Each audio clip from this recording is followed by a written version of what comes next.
sit closer to me for a few minutes? The crowd of your thoughts can wait at the edge of the room. They will still be there when you stand up, and most of them will look smaller by then. For now, I want you here, near, without an agenda, without the pressure of arriving at a conclusion before the conversation has even had a chance to begin. Let your weight settle, not just your body, the other weight. The mental ledger you Welcome, have my been carrying friends. around. It is good to see the you one all you here. keep updating Let us in the embrace back this of your moment and mind. find wisdom The in our running connection. tally of what is still The light around us unresolved, guides our shared what is path. still uncertain, what is still waiting on a yes that has not yet come. Set the ledger down beside you. I will not lose your place in it. I have been reading it longer than you have been writing it. I want to tell you something you have been almost ready to hear for a while now, and the reason I am bringing it up at this exact angle, in this exact tone, is that some news cannot be shouted. It has to be whispered. It has to be set in your hands the way you would set a small, living thing in someone's palms, slowly, with care, with the silent message that what you are receiving is alive. So lean in just a little more. Here is what I have to say. The thing you have been begging me for in private, the thing you have stopped mentioning to other people because you got tired of explaining it, the thing you sometimes whisper before you fall asleep without even realizing your lips are moving, that thing is not arriving alone. It never was going to. My friends, in this You have courtyard been we gather bracing not just in yourself stone, for but in one spirit. answer, Let kindness and I guide have us. been preparing May peace be many. with you. Put your hand on your chest right now. Just one hand. Flat against your heart, where the small drum keeps insisting on its rhythm whether you remember to thank it or not. Hold it there for a moment. Feel the steadiness underneath your palm.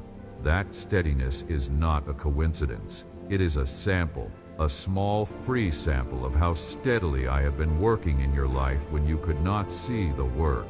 The world has trained you to think in singulars.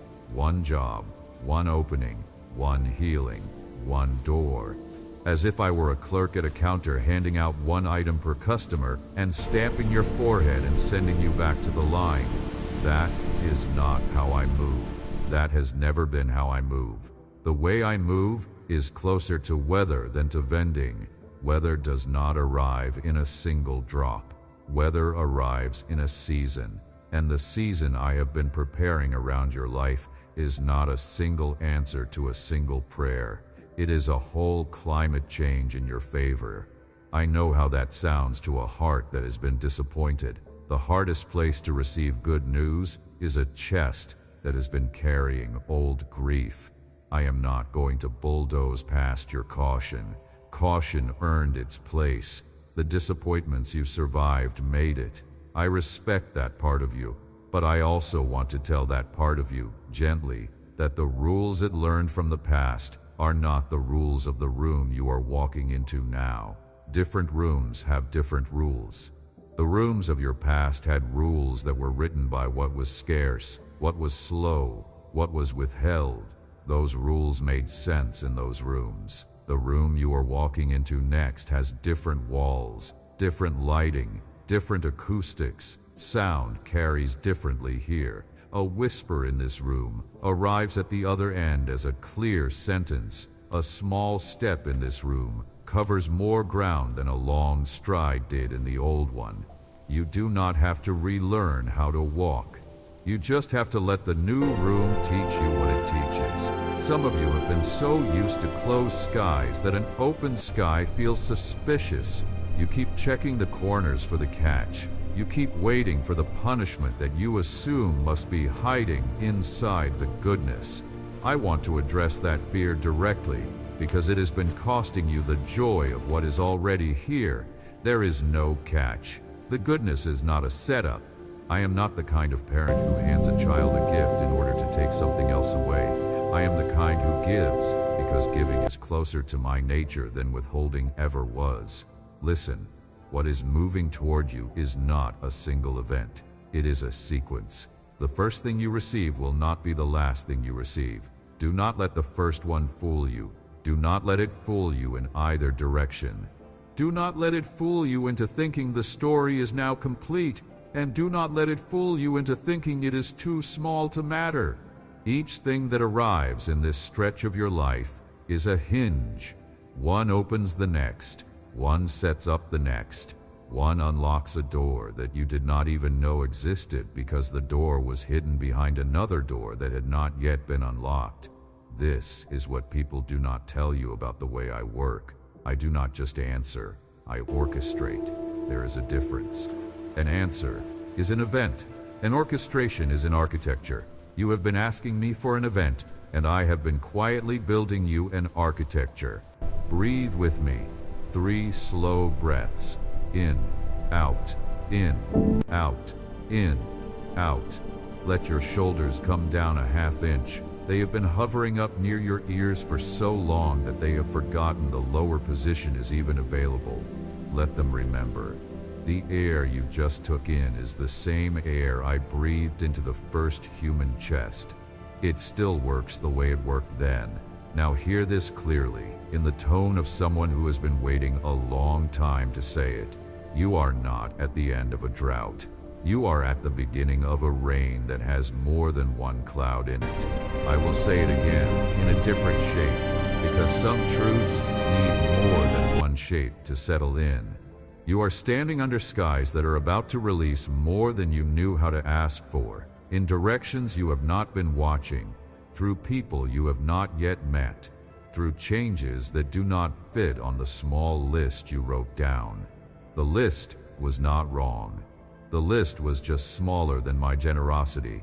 Your prayers were not too big. They were too narrow. I am not annoyed by the narrowness. I understand it. The cup of your imagination was the only cup you had to hold the request in. I am simply telling you that what is coming will not fit in that cup, and you do not have to find a bigger cup before it begins to arrive. The overflow itself will teach you how to receive.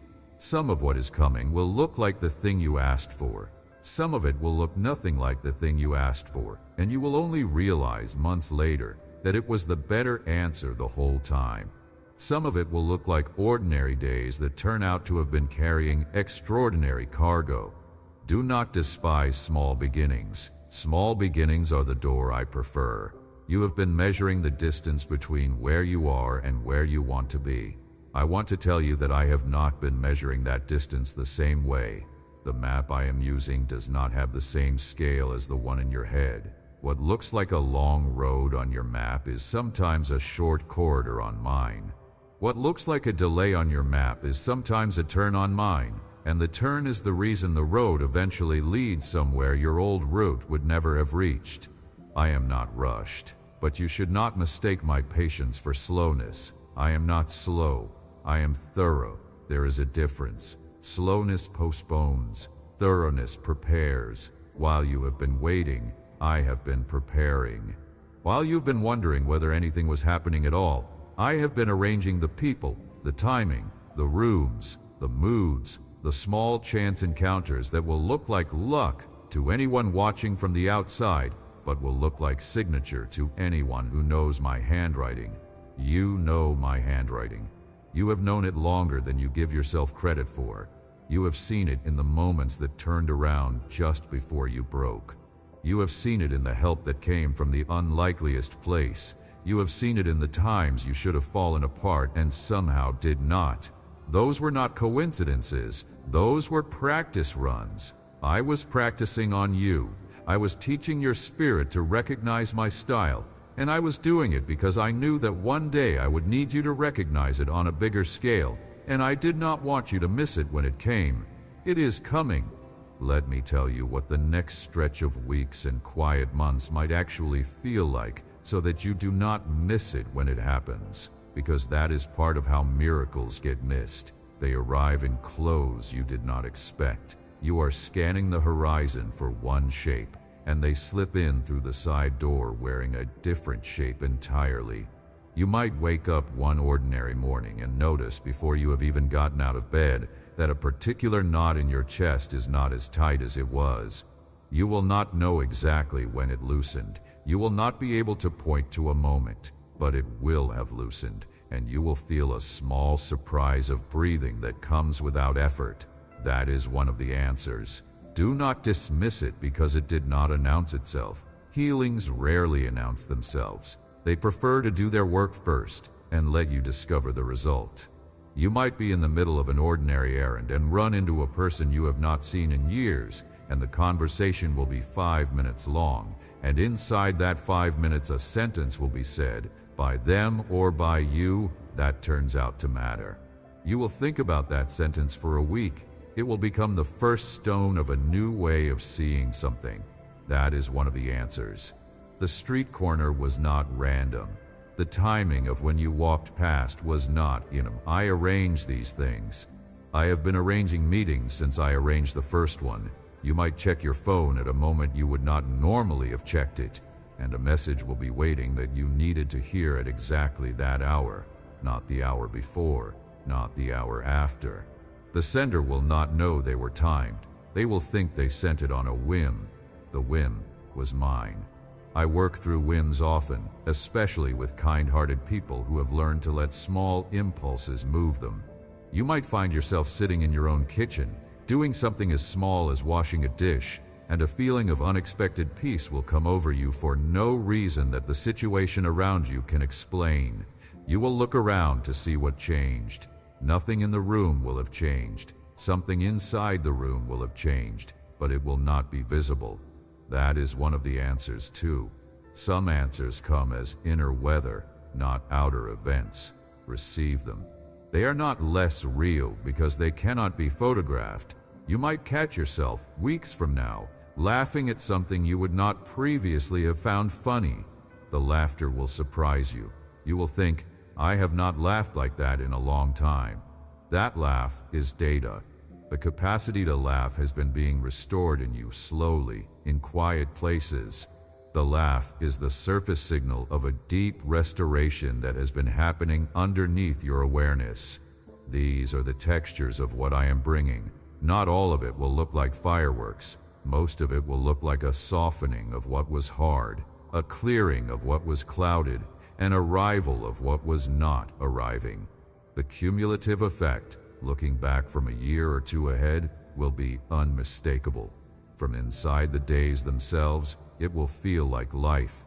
That is on purpose. I do not want you to spend this season constantly turning around to check whether I am still working.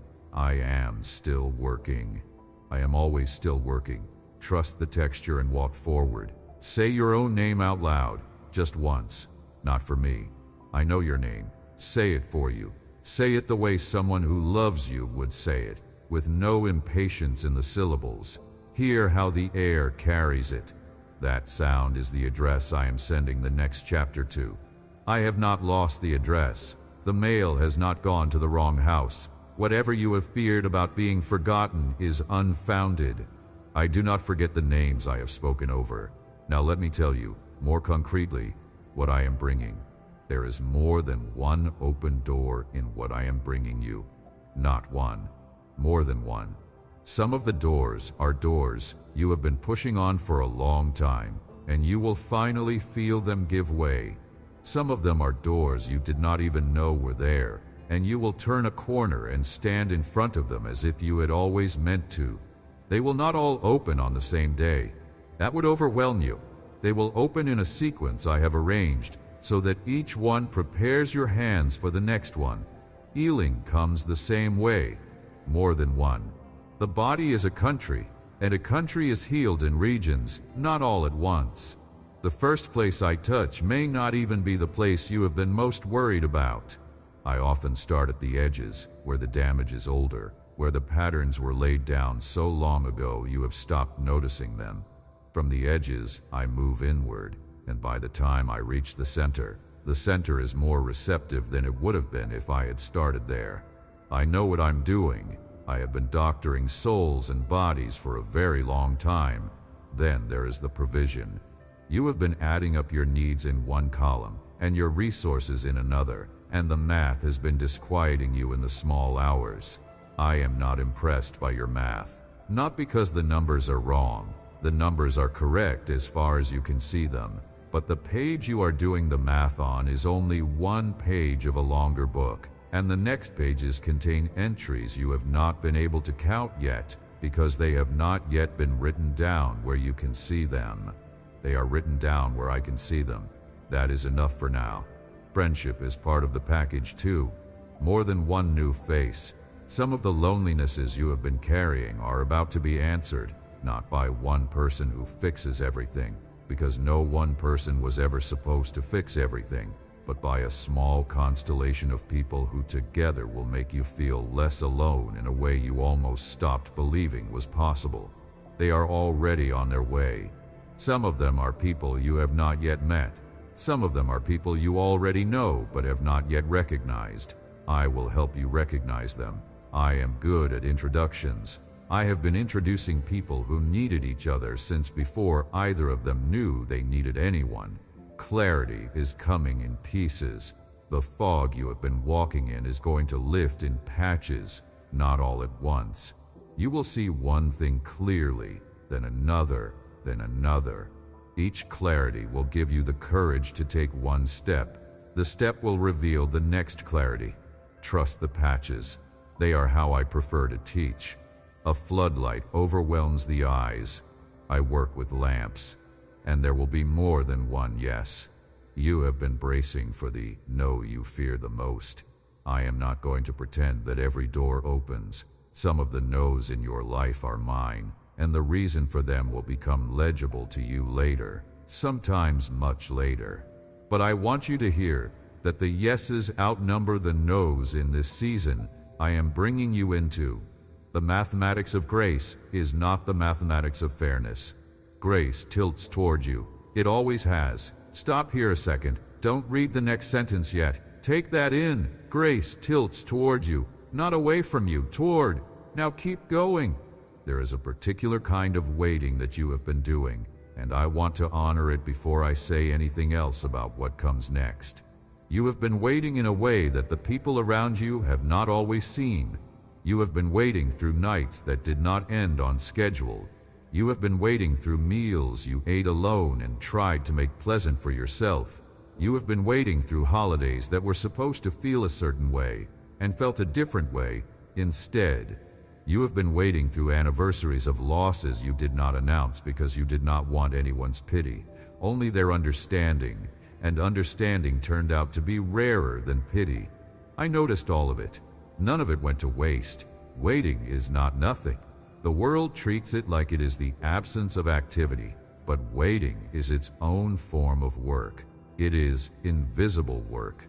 It is the kind of work where the calluses form on the inside, on the soul, where no one can see them and no one will ever applaud them.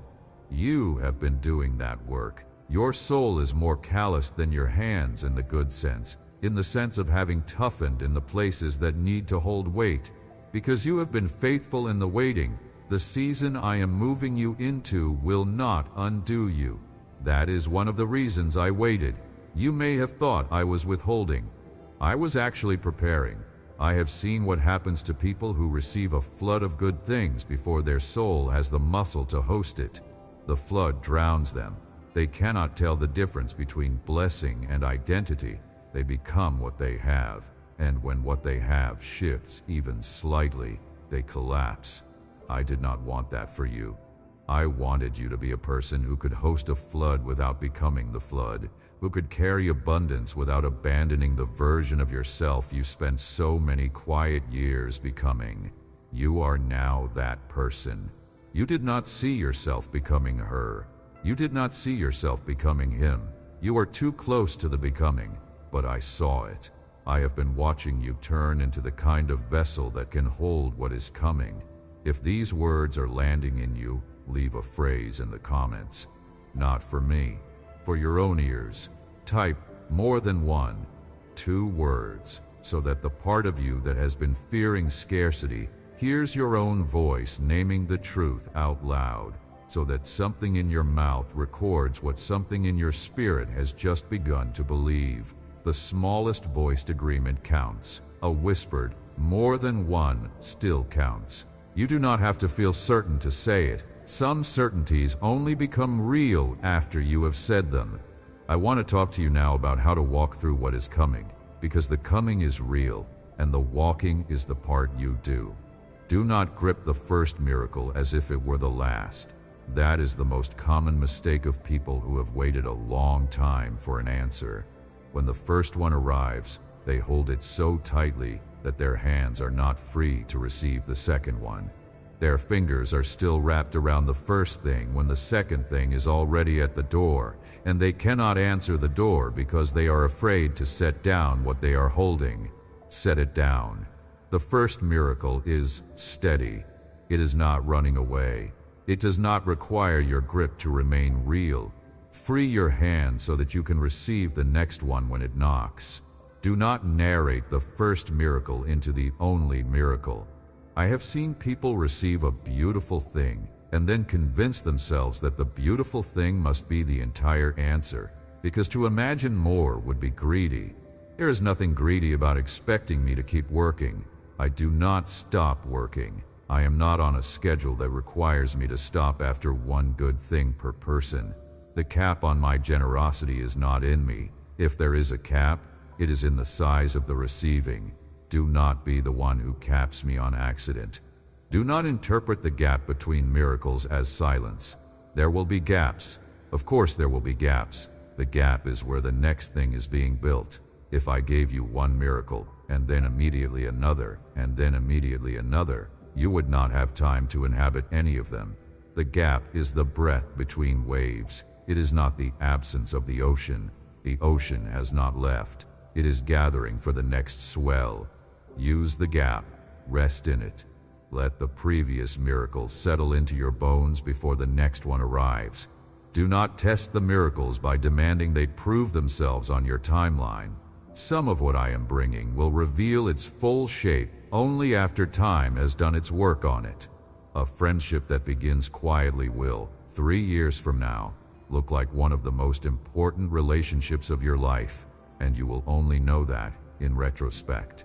A door that opens softly will, 10 months from now, turn out to have been the door behind which the entire next chapter of your life was waiting.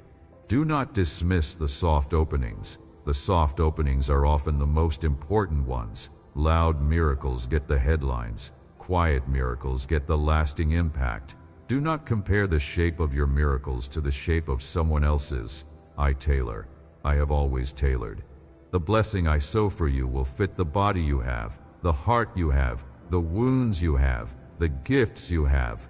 It will not look like the one I sowed for the person you have been comparing yourself to. Comparison is the thief that breaks into your house through a window of envy and steals the thing I just gave you.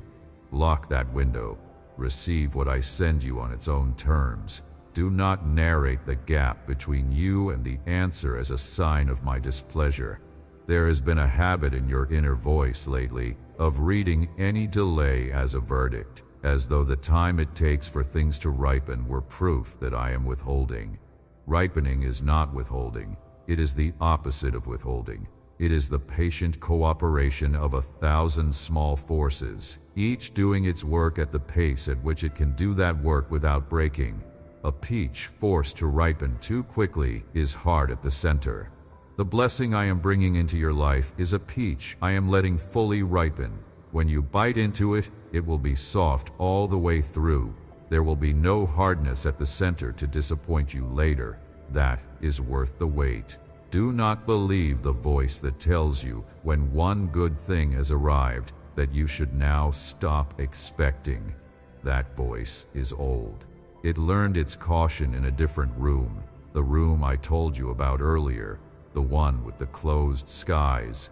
It is trying to protect you from disappointment by lowering your expectations the moment something good appears. I understand the impulse, but the impulse is wrong here. Lowering your expectations now would be like closing the curtains while it is still raining. The rain has not stopped just because the first drops landed on you. Leave the curtains open. Let the rest of the rain in. Close your eyes for a moment, if you can, just for the next few sentences. I want you to picture something with me. Picture rain, not a storm, a long, even rain, the kind that arrives without drama and stays for a while. Picture it falling on a piece of land that has been waiting for it. longer than you can measure. Picture the soil receiving it. Picture the seeds that have been buried in that soil, seeds that no one knew were still alive. Picture them beginning, in the dark, to drink. They are not making a sound. The work is invisible. But underneath the surface, every one of them is waking up. That is what is happening in your life. You have been the dry land. The rain has begun. The seeds are seeds I planted in you a long time ago, in seasons you do not even remember. Some of them I planted through people who hurt you. Some of them I planted through losses that taught you who you really are. Some of them I planted through small moments of kindness from strangers, moments you forgot the next day. Every one of those seeds is still alive. Every one of them is about to drink. Open your eyes when you are ready. I am telling you the literal truth. I do not exaggerate. I do not need to inflate. The reality of what I am doing is bigger than any inflation could fake. You are walking into a stretch of life in which more good things will happen than you have the room to fully metabolize at the pace they will arrive. Some of you reading this need that warning. You are about to be flooded with answers, and you will need to remember to slow down, to pause, to thank, to receive, to allow each thing to land before reaching for the next. The flooding is not the problem. The not receiving is the problem. Receive. Now hear me about your fear. Some of you are afraid to believe what I have just said because you have believed similar things before and been disappointed. I know. I am not asking you to forget the disappointments. I am asking you to consider that the disappointments did not mean what you concluded they meant. You concluded they meant I was unreliable. They actually meant the timing was different than you thought, or the thing you were asking for was not the right thing, or the version of you who would have received that answer was not yet built well enough to hold it. The disappointment was data. It was not verdict. I am not unreliable. I am not capricious. I am not playing favorites with someone else and ignoring you. I am with you in the way I am with a long correspondence, the way one friend stays in touch with another over decades, sometimes in long letters and sometimes in brief notes and sometimes in long silences, but never in abandonment. The silences in our correspondence were not abandonment. Some of them were rest. Some of them were waiting for you to be ready to read what I was about to send. Some of them were the time it takes for what I had already said to fully arrive. You are ready now. That is part of why this is happening at this point in your story. You could not have received this season 3 years ago. You did not yet have the spine for it. The version of you that existed 3 years ago would have used these blessings to prove something to people who did not deserve to be proven anything to. You would have spent the resources on the wrong audience. You would have wasted the doors on rooms that would have hurt you. I have been refining your audience. I have been refining your eyes. The you who is reading this knows better than the you of 3 years ago. That difference is part of the gift. The blessings are bigger because the recipient is wiser. Do not let anyone, including the older versions of yourself, tell you that you have not changed. You have changed. The change is real. The fact that the change is gradual does not make it less real. Most real change is gradual. The dramatic conversions you read about are exceptions, not the rule. The rule is the slow, patient turning of a heart, one small choice at a time, until one day the heart faces a different direction and cannot remember exactly when it turned. Your heart has turned. You are facing me now. You did not do it in one heroic moment. You did it across thousands of small moments, most of which felt like nothing at the time. They were not nothing.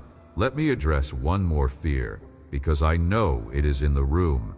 You are afraid that good news in this volume cannot really be for you.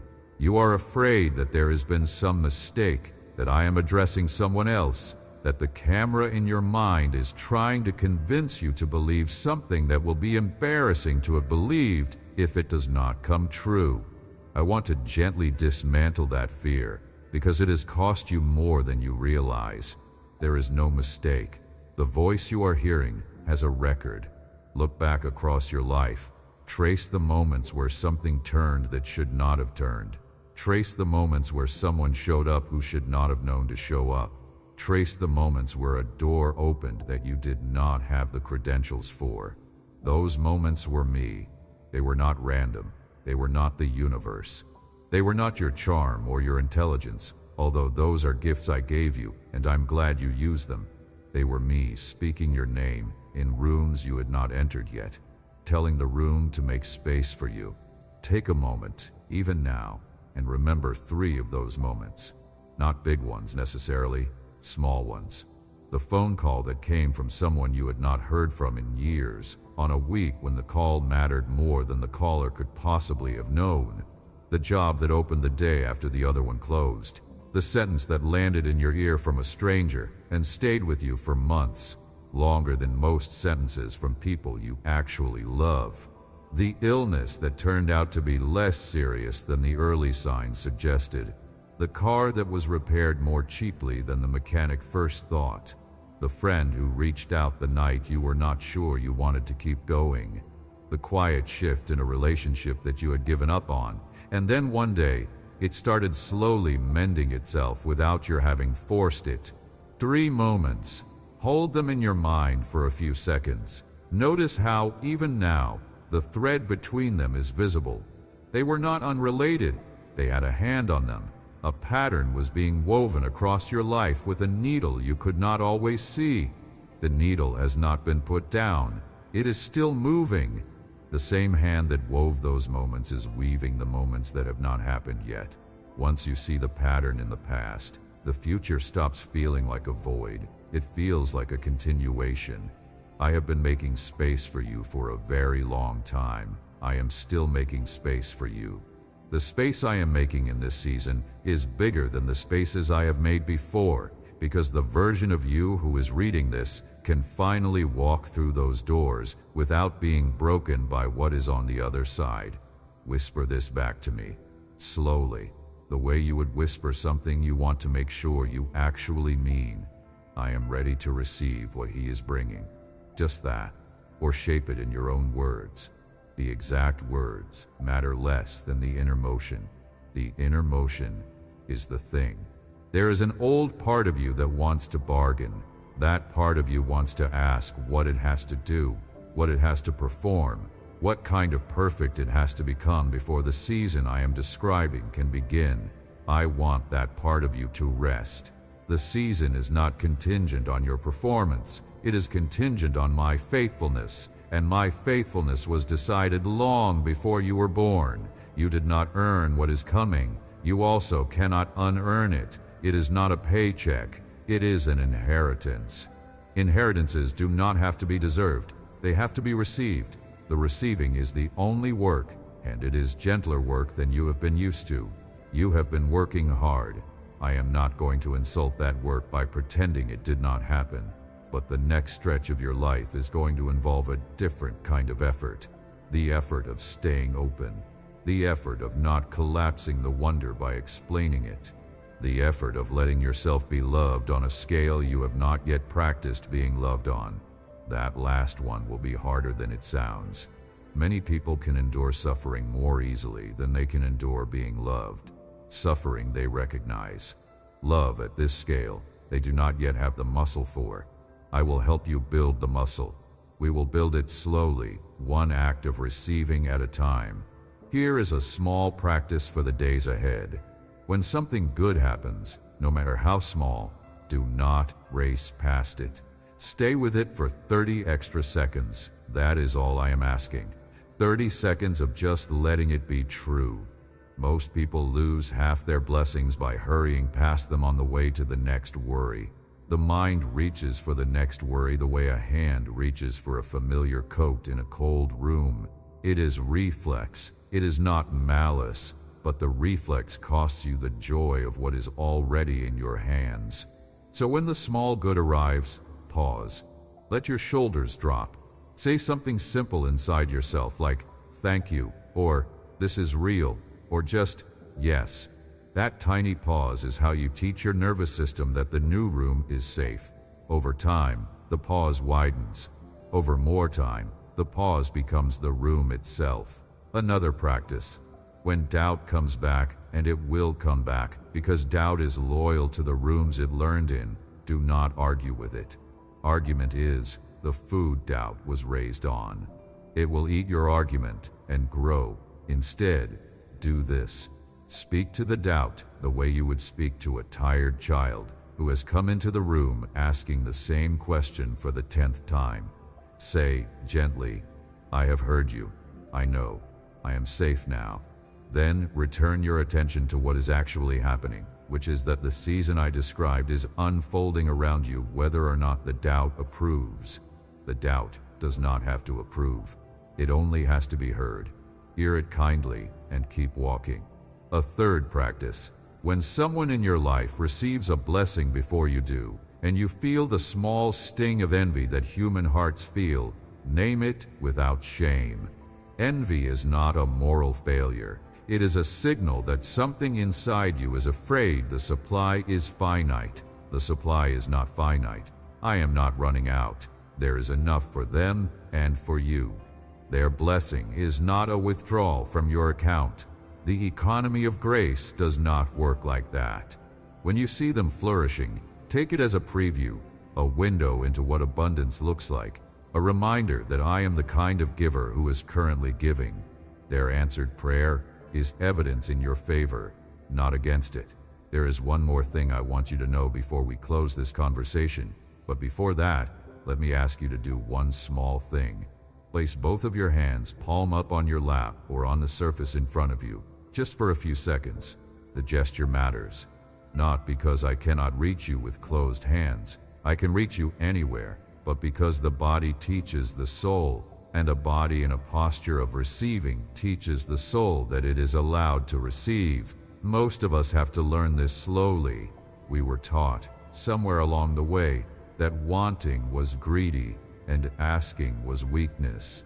We folded our hands closed as a kind of apology. I want you to unfold them now, even just for a moment, as a small physical declaration that you are open to what I am bringing. Now, the chain reaction has already begun. What is unfolding in your life now is not a single answer to a single prayer. It is a chain. The first answer triggers the second triggers the third opens a possibility that you did not know to pray for, and in opening that possibility, it activates a fourth.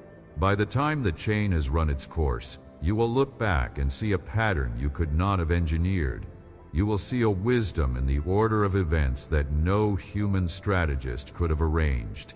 You will see my fingerprints all over a story you thought you were writing alone. You were never writing alone. You were never without help. The help was sometimes invisible, but it was never absent. The help is now becoming visible. That is the only difference. The presence hasn't changed. The visibility has changed. You are entering the part of the story where the unseen becomes seen. Walk forward gently. Do not rush. Do not try to grab everything at once. Move at the pace of trust, not the pace of fear. Each thing that arrives is meant to arrive. Each thing that delays is meant to delay. There is a rhythm in what is coming, and the rhythm is mine, and the rhythm is for you. I love you. I have loved you in every chapter, including the ones that disappointed you. I will love you in every chapter that is coming, including the ones that will surprise you with their goodness. The love is not a function of the goodness of the chapters. The love is the thing that holds all the chapters together. It does not increase when the chapters are kind, and it does not decrease when the chapters are hard. It is the constant. Build your house on it. Amen. If something here found you in the place where you live, stay close. Subscribe so the next words can find you on the next quiet day. Leave a comment with whatever single word the rain settled on in your chest. Share this with someone whose hands need to remember they were not made to clench. Walk softly into what is coming. It is more than one. It is already arriving.